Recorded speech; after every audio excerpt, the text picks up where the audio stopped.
एक राज्य का राजा बड़ा ही परेशान था। उसके ऊपर बहुत सारी जिम्मेदारियां थीं और अपनी इसी जिम्मेदारियों के कारण वह दुखी रहता था। उसके जीवन में एक पल भी सुख नहीं था। राजा बस अपने जीवन में सुख चाहता था। राज्य चलाने की समस्या, लोगों की बातें सुनने की समस्या, यह सब कुछ उन्हें बेकार का झंझट लगता था। वह चाहता था कि बिना किसी परेशानी के सब कुछ सही चलता रहे। फिर एक दिन उसके राज्य में एक गुरु पधारे। गुरु के प्रवचन सुनने के लिए लोगों की भीड़ लगी रहती थी।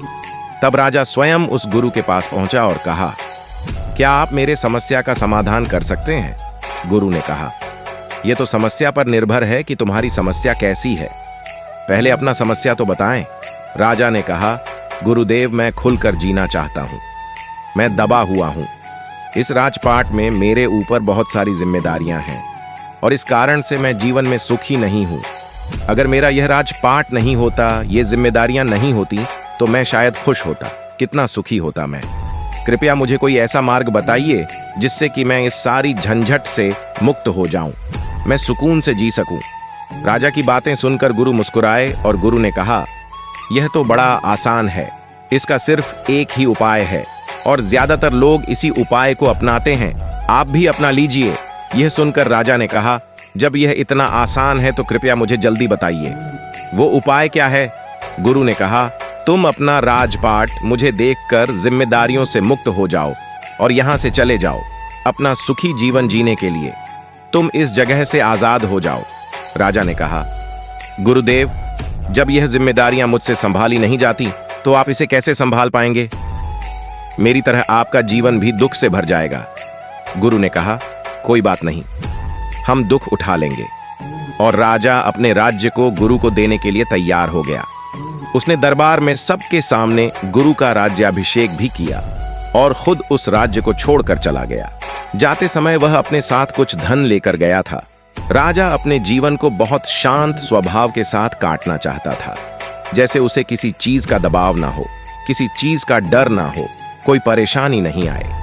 राजा जिस धन को लेकर राजमहल से बाहर गया, उस धन से तो एक वर्ष उस राजा का आराम से गुजारा हो गया। अब राजा को चिंता और परेशानी होने लगी कि आने वाला समय में वह अपने जीवन कैसे व्यतीत करेगा। तब उसने बचे हुए ध्यान से कुछ व्यापार शुरू करने की सोची। फिर उसने छोटा सा व्यापार आरंभ किया। उस व्यापार में राजा को इतना घाटा हुआ जो कि उसका जमा हुआ धन जो 6 महीने में खत्म होता, वह 1 महीने में खत्म हो गया। राजा के ऊपर और कर्जा भी हो गया था। लोगों से उधार ले चुके थे और उसी कर्जा को चुकाने के चक्कर में उनका सारा कुछ बिक गया। वे सड़क पर आ गए थे। अपने दुखों को देखकर वह राजा इतना चिल्लाया कि यह दुख मेरा पीछा क्यों नहीं छोड़ता है, जिस दुख को दूर करने के लिए मैंने राजपाट सब कुछ त्याग दिया, फिर भी यह दुख मेरे पीछे ही आ रहा है। मैं अब क्या करूं? अब उसके पास खाने के लिए पैसे भी नहीं थे।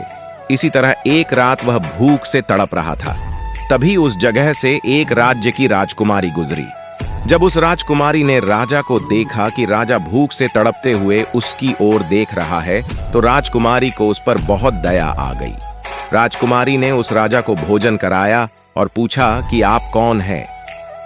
राजा शर्म के मारे अपने बारे में कुछ भी नहीं बताया। किसी कारणवश राजकुमारी को वह राजा बहुत पसंद आया, तो उनसे कहा कि मैं आपको पसंद करती हूं। क्या आप मुझसे विवाह करेंगे? मेरे पिता एक राजा हैं और उनके बाद आप ही मेरे राज्य के राजा होंगे। राजकुमारी की बात सुनकर राजा ने सोचा कि यह बहुत अच्छा समय है मेरी गलती सुधारने के लिए। इसके बाद मेरा जीवन आसानी से कटेगा, आराम से गुजरेगा। तो राजा ने हाँ कह दी। दोनों का विवाह हो गया। राजकुमारी के पिता ने एक दिन राजा को बुलाया और कहा, हमने आसपास के सभी राज्य को जीतने का मन बनाया है और हम चाहते हैं कि आप मेरे सेना का सेनापति बनकर यह कार्यभार संभाले।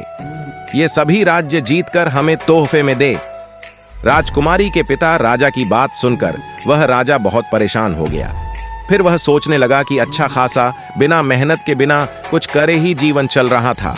अब बेचारा राजा क्या करे?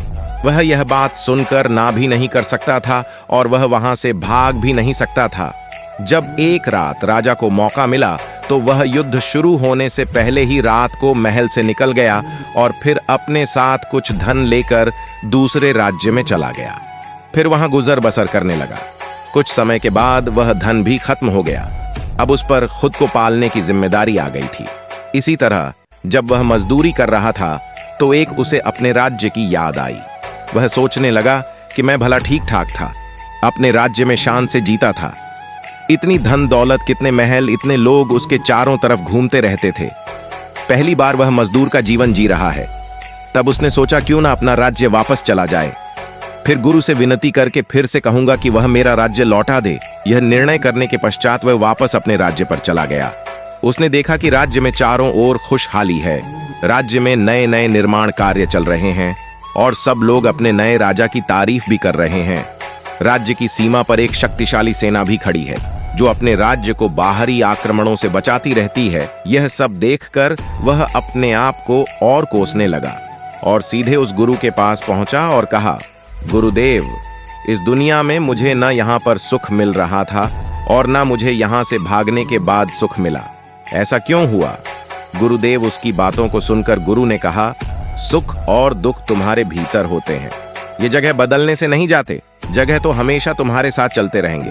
क्योंकि तुम नहीं बदल रहे हो तो तुम्हारे सुख और दुख कैसे बदलेंगे? जो अपनी जिम्मेदारियों से भागते हैं, जिम्मेदारियां उनके पीछे ही भागती है। वो उनसे कभी दूर नहीं हो सकता है, वो उनसे कभी पीछा नहीं छुड़ा सकता है। और जो जिम्मेदारियों को निभाते हैं, उसे समझते हैं, उनकी जिम्मेदारियां ही उनकी शक्ति बन जाती है और तब उन्हें कहीं भागना नहीं पड़ता। फिर गुरु ने एक चिड़िया के घोंसले की तरफ इशारा करते हुए कहा, देखो वहां जो चिड़िया दिख रही है वह घोंसला बनाती है ताकि इसके बच्चे खुश रह सके, सुरक्षित रह सके। अगर वह चिड़िया अपनी जिम्मेदारियों से भाग जाए तो क्या उनके बच्चे सुरक्षित रह सकेंगे? और जब उनके बच्चे सुरक्षित नहीं रहेंगे तो वो सुरक्षित कैसे रहेगा? उनके बच्चे ही तो उनकी ताकत है। ना वहां घोंसला रहेगा, ना उनके बच्चे रहेंगे। उस घोंसले की वजह से ही आज वह चिड़िया सुरक्षित है, उनके बच्चे सुरक्षित, और यह सारी चीजें उस चिड़िया की जिम्मेदारियों की वजह से है, उनकी मेहनत की वजह से है।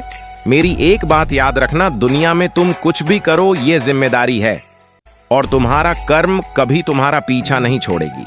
लेकिन अगर तुम्हारे भीतर, तुम्हारे मन में परिवर्तन नहीं होगा तो एक भिखारी जो दुख उठा रहा है वह एक राजा भी उठा सकता है। और जरा सोचो, अगर हम भीतर से परिवर्तित हो जाएं तो एक राजा जो सुख उठा सकता है वहीं सुख एक भिखारी भी उठा सकता है। भागने से कुछ नहीं होता, बस इतना ही हो सकता है कि तुम जिंदगी भर भागते रहो ताकि समस्या तुम्हारे पीछे भागती रहे। इसलिए समस्या का सामना करो, खुद का सामना करो। जिस दिन खुद का सामना कर लिया, खुद को पा लिया, खुद को जीत लिया, तो उस दिन तुम सुखी रहोगे, तुम खुश रहोगे। गुरु की ये बातें सुनकर राजा अच्छी तरीके से समझ चुका था और उसने कहा कि आप सत्य कहते हैं। मैंने अपने जीवन में इतना भागते हुए भी कभी अपने आप को मुक्त महसूस नहीं किया। हमेशा मुझे लगता था यह पूरा होगा, अब पूरा होगा, लेकिन पूरा करते करते सब कुछ अधूरा ही रहा। खुशियां कभी मिली नहीं। फिर गुरु ने जब देखा कि राजा को अपनी गलती का एहसास हो गया तो गुरु ने राजा को उसके राज्य लौटा दिए और फिर अपनी यात्रा में, अपनी साधना में वापस चले गए।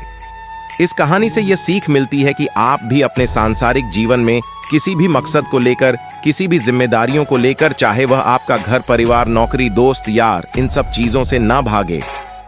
इन्हें समझे, अपनी परेशानियों का, अपनी समस्याओं का समाधान कीजिए, क्योंकि भागते रहने से सिर्फ और सिर्फ आपका समय नष्ट होगा।